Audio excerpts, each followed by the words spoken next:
Muy bienvenidos. El programa que hoy nos convoca es Trasplante de órganos.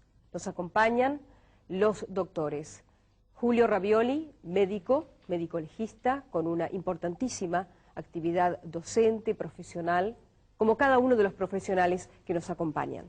También la médica psiquiatra Daniela Telias y el doctor Heriberto Oxman. Con ellos vamos a desentrañar este problema, esta realidad que es el trasplante de órganos. Lo hacemos con ustedes aquí en justiniano.com. Los presentamos y estamos luego con nuestros invitados. Está planteado el tema trasplante de órganos. Un tema difícil de abordar y por eso estamos con estos destacados profesionales que nos van a ayudar a entender, a sumarnos a la ayuda. Sin duda es un tema de gran humanidad, de solidaridad, que uno aprendió a conocer con el tiempo.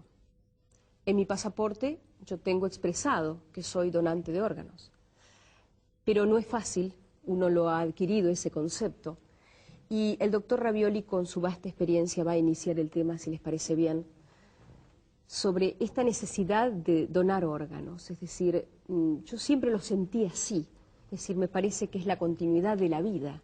Pero, ¿qué es realmente para usted, doctor? Bueno, el trasplante de órganos y tejidos es una terapéutica de uso corriente hoy en día en el mundo, que puede resolver para algunos pacientes mejorar su calidad de vida. Por ejemplo, los pacientes que reciben un trasplante renal tienen una alternativa terapéutica que es la hemodiálisis, pero cuando se trasplantan adquieren una mejor calidad de vida que les posibilita una reinserción familiar, laboral y social, que con la diálisis la tienen muy limitada. Y otros pacientes, como por ejemplo los que padecen enfermedades crónicas terminales, cardíacas, hepáticas o respiratorias, tienen en los trasplantes la única alternativa terapéutica.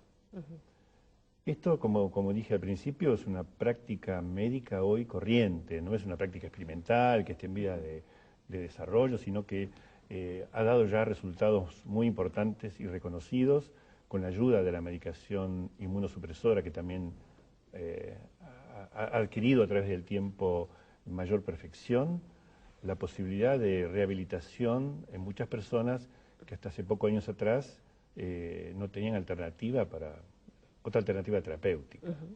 Así que esto es una práctica común y la mayor parte de los órganos que se implantan a los pacientes que padecen estas patologías provienen de donantes cadavéricos. Entonces, el tema de la donación cadavérica es este acto de solidaridad que habría que desarrollar en la cultura de la gente, que sepa que a través de un acto en vida para después de la muerte, uno puede dar vida o salud a otras personas. Doctora Daniela Telias, desde su especialidad, la psiquiatría, ¿cómo se acompaña? Es decir, la familia, por ejemplo, ¿puede determinar la donación de órganos más allá de la voluntad del paciente? Es decir, ustedes y su equipo acompañan esto, es decir, ¿hay en este momento un movimiento para acompañar eso, favorecer la donación? En realidad no es que haya un movimiento para favorecer la donación. El trabajo de un psiquiatra en esta etapa de trasplante se desarrolla en distintos momentos. En el momento con el receptor del trasplante, previo al trasplante, se hace una evaluación, al igual que se hacen evaluaciones médicas, infectológicas, clínicas, etcétera. Está incluido dentro de este candidato a trasplante tener una evaluación psiquiátrica y ahí se trabaja con el paciente y con el grupo de soporte, que es la familia, en primera medida. Se hace un diagnóstico situacional del paciente y muchas veces esto constituye una herramienta terapéutica también, porque uno trabaja aquellas dificultades que uno observa en el paciente y en el grupo familiar. Eso es en cuanto a lo previo al donante. En el momento del trasplante en sí, uno hace un apoyo también y con posterioridad ayuda al paciente a la rehabilitación. En cuanto al ser donante, no, digamos, es algo que a veces un psiquiatra puede intervenir en el momento en que el médico comunica al grupo familiar si quieren o no dar su consentimiento para realizar la donación. Esto sucede en aquellos casos en los cuales el familiar o el donante no haya dado su conformidad, entonces uno puede trabajar este tema con la familia. Claro, porque si no se ha expresado convenientemente, luego de la muerte la familia puede determinar, ¿no es cierto? Debe determinar, debe dar su consentimiento para que se realice el trasplante. Daría la ablación del paciente fallecido y el ceder los órganos al receptor del trasplante. Muy bien.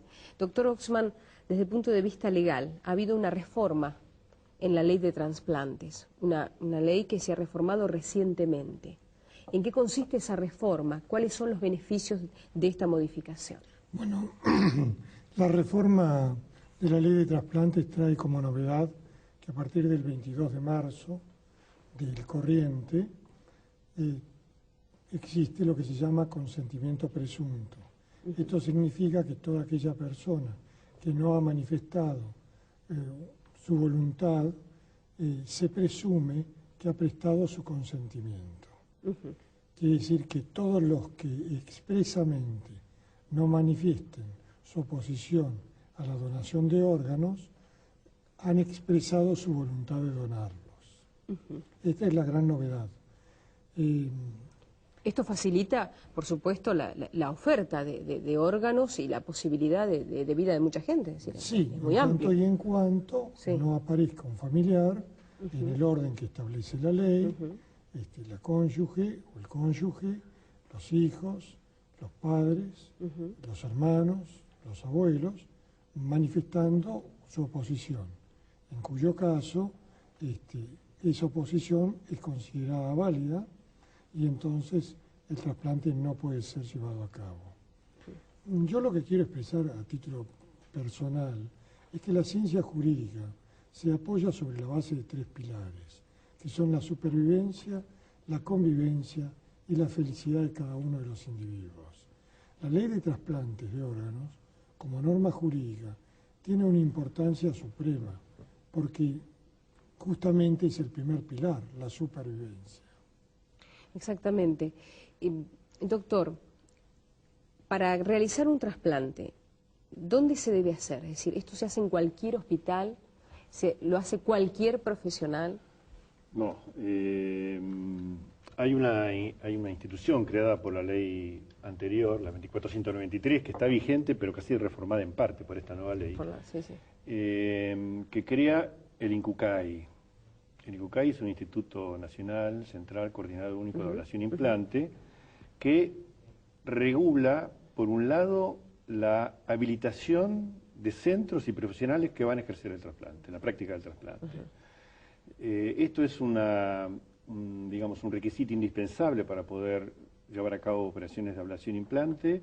Es muy rigurosa, es muy exigente, se exigen antecedentes de los profesionales y de las instituciones para ser habilitadas, y deben reacreditar esta habilitación periódicamente, es decir, que el centro debe mostrar cuál ha sido su actividad, el éxito que ha tenido en la práctica, y por otra parte el INCUCAI es el que regula la procuración y distribución de los órganos, es decir, un órgano se asigna a cualquier persona, sino que hay un organismo por detrás, que es el INCUCAI, que como dije, es una repartición del Estado, que controla la procuración y la distribución de órganos, para que ésta se haga de manera legal y ética. Claro, uno escucha los mensajes del INCUCAI, los llamados, las listas de urgencia, que está primero en la lista, tal o cual paciente. Claro. El INCUCAI es el que ordena. Claro, las listas se establecen de acuerdo a los órganos que se procuran y se implantan. El riñón, por ejemplo, se implanta siguiendo criterios inmunológicos. Entonces no hay una lista preestablecida de quién está primero y quién está segundo, sino cuando aparece el donante y de acuerdo a la constitución inmunológica del donante, se buscan los mejores receptores que coincidan inmunológicamente con el donante. Entonces, en ese momento se hace la lista de espera y los primeros van a ser los que tengan mayor compatibilidad con ese riñón del donante.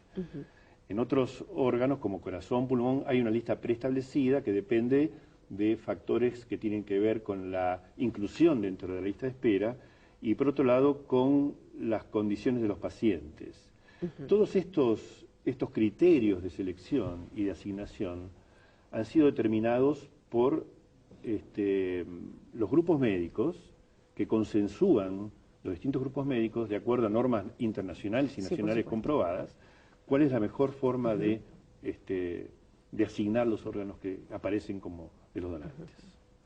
Y la Argentina, con respecto a otros países, de acuerdo a la experiencia de ustedes, ¿cómo estamos? Es decir, hay una oferta de órganos importantes, es decir, las operaciones son exitosas, es decir, ¿qué nivel tenemos desde lo científico, desde lo operativo? Desde el nivel técnico, científico y de organización, yo les diría que estamos a nivel de los primeros países del mundo. Lo que todavía acá no se ha desarrollado es una cultura de la donación. Yo soy docente, soy profesor de la Facultad de Medicina de la Universidad de Buenos Aires.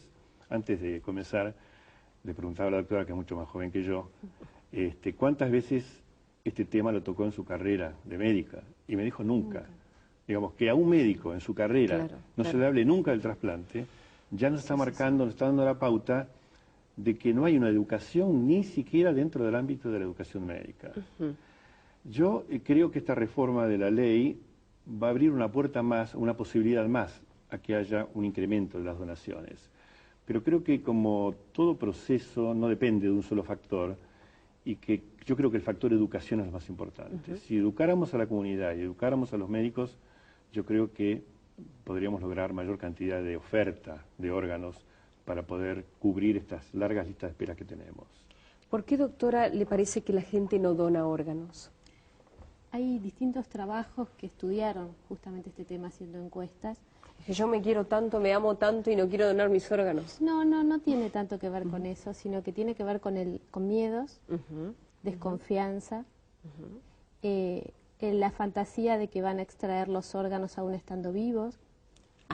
Y ese es un miedo bastante frecuente. Por eso, como decía el doctor Ravioli, yo creo que una de las cosas más importantes es la educación y poder explicitar que estas cosas en realidad no suceden, porque a nadie se le extraen los órganos o se hace la ablación de órganos estando el paciente vivo. Tiene que declararse legalmente la muerte de ese paciente y es certificado por, digamos, la ley prevé que como mínimo tienen que ser 2 médicos especialmente entrenados del INCUCAI, que serán quienes determinarán la muerte legal de este paciente, con lo cual esa fantasía no cabría, pero a nivel del imaginario popular esto está presente. Entonces, a través de la educación y explicitando de qué se trata el trasplante, explicitando estas cosas, yo creo que es la forma con la cual vamos a poder tener más número de donantes. Bien. Y una sociedad más elevada espiritualmente también. Vamos a proponerles una pequeña pausa, seguimos conversando con ustedes en un segundo nada más. Estamos hablando de trasplante de órganos aquí en justiniano.com, Actualidad y Justicia. Ya regresamos. Seguimos dialogando sobre trasplante de órganos. La doctora Daniela Telias nos explicaba recién esto de cambiar la mentalidad hacia una cultura más solidaria, cómo hacemos para que la gente comprenda la importancia de la donación. Y también habló de la muerte legal, es decir, ¿cuándo se determina que una persona está legalmente muerta, doctor? Yo quisiera acá hacer alguna aclaración, porque se han utilizado términos que han confundido a los médicos y han confundido a la comunidad. Quisiera agregar otra cosa que recién dijo la doctora. El éxito de un programa de trasplantes depende de la participación de la comunidad. Si la comunidad no participa, no hay donantes. Por lo tanto, lo primero que hay que hacer es instalar el tema en la comunidad. Y creo que la instalación de ese tema debe partir del colegio primario, por ejemplo. Los chicos, hay experiencias hechas con chicos de edad preescolar donde pueden, a través del juego, introducirse en el tema y pueden comprenderlo el tema. Y si uno crea desde ese momento la idea solidaria de la donación, vamos a tener buenas donaciones, vamos a tener buena cantidad de donaciones. El tema de la muerte, del diagnóstico de muerte, creó en su momento lo que se llamó la muerte cerebral. Y la muerte cerebral no existe.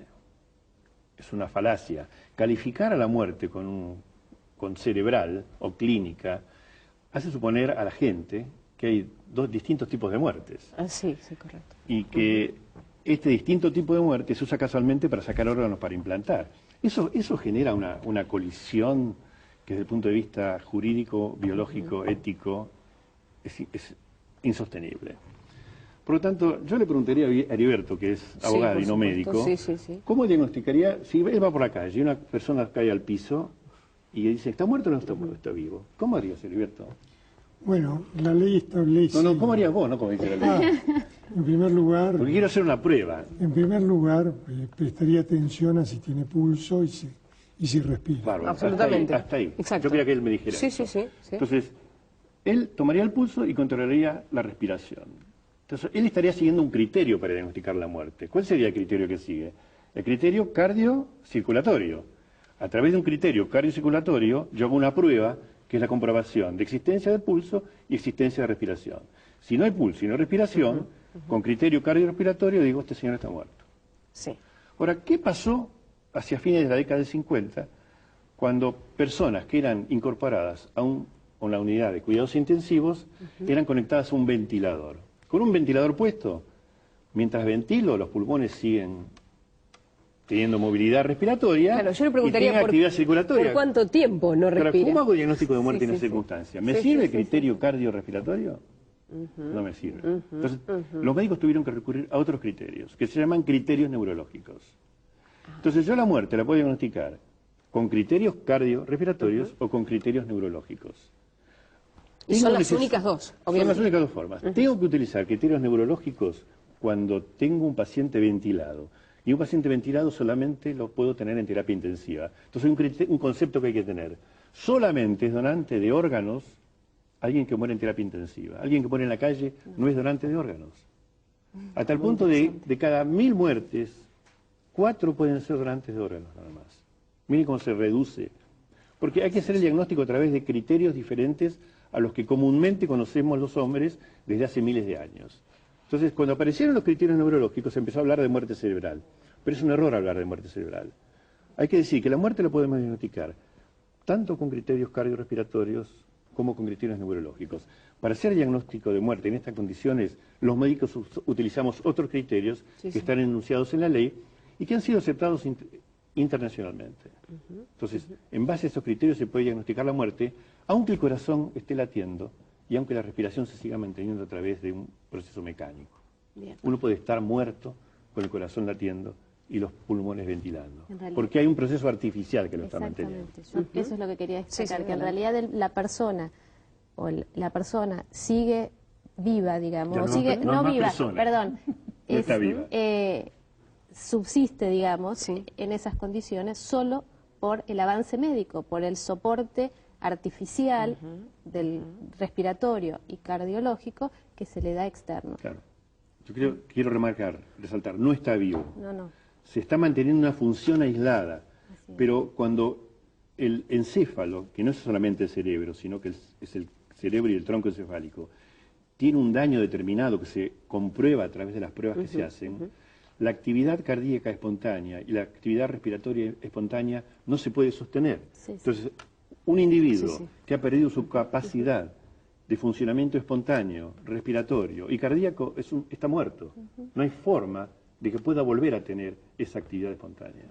Entonces, este complejo proceso, difícil de explicar y a veces difícil de entender, es el que utilizamos para hacer diagnóstico de muerte bajo criterios neurológicos cuando alguien tiene un ventilador colocado. En esas condiciones no se puede hacer diagnóstico de muerte con el viejo criterio cardiorrespiratorio. Está muy claro. Doctor Oxman, en la reforma de la ley, hablamos de la donación, de recibir órganos, de alguien que está en lista de esperas. Hay un tráfico de órganos, es decir, esta ley ampara algunas situaciones posibles delictivas. No, yo quiero dar la más absoluta tranquilidad a la sociedad de que esta ley es el resultado de muchos años de estudio y prácticamente no hay ninguna posibilidad de poder realizar tráfico de órganos. Por ejemplo, esta ley no es solamente una ley de carácter civil, sino que también es una ley penal anexa al Código Penal y conlleva sanciones de prisión perpetua, 25 años de prisión. Tiene la pena máxima contemplada como pena en el Código Penal. Además, establece un sistema a lo largo de sus artículos de controles y contracontroles, de tantas verificaciones y tantas especificaciones que realmente montar una organización delictiva en la República Argentina para hacer el negocio de la compra y venta de órganos sería imposible, absolutamente imposible. ¿Yo puedo vender un órgano?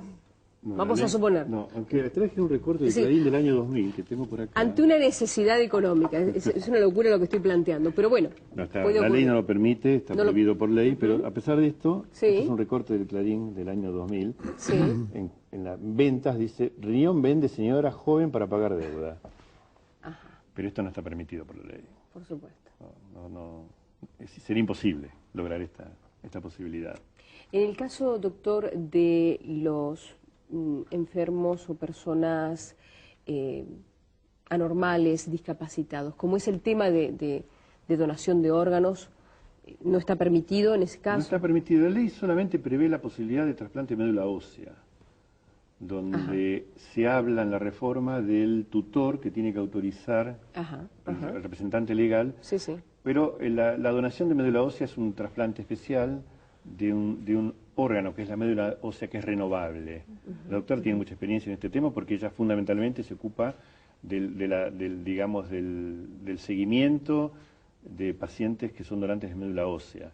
Y en este caso la médula ósea es un órgano renovable, por lo tanto se le puede sacar a un chico de 2 años, ¿no es cierto? En implante de médula ósea tiene que haber una compatibilidad absoluta entre donante y receptor. Por supuesto. Y muchas veces el donante es un hermanito chiquito. Y de la misma edad, generalmente. No necesariamente no tiene que ser de la misma edad. A veces hay que extraer mayor cantidad de médula ósea y se hace con procedimientos, pero no tiene por qué ser específicamente de la misma edad. Estamos llegando al final del programa. Yo les agradezco y a todos los invitados les decimos que tienen que regresar. Este tema da para muchísimo. Por supuesto, para seguir conversando, debatiendo, proponiendo y poder llevar luz a un tema doloroso, sin duda, difícil de desentrañar. Y les agradecemos muchísimo que hayan estado con nosotros, doctor Oxman, por supuesto, y siempre bienvenidos a nuestro programa. Muchas gracias. Muchas ¿Puedo gracias. decir algo al final? Por favor. ¿A la cámara? Sí, cómo no. Recuerde que usted puede dar vida después de la muerte.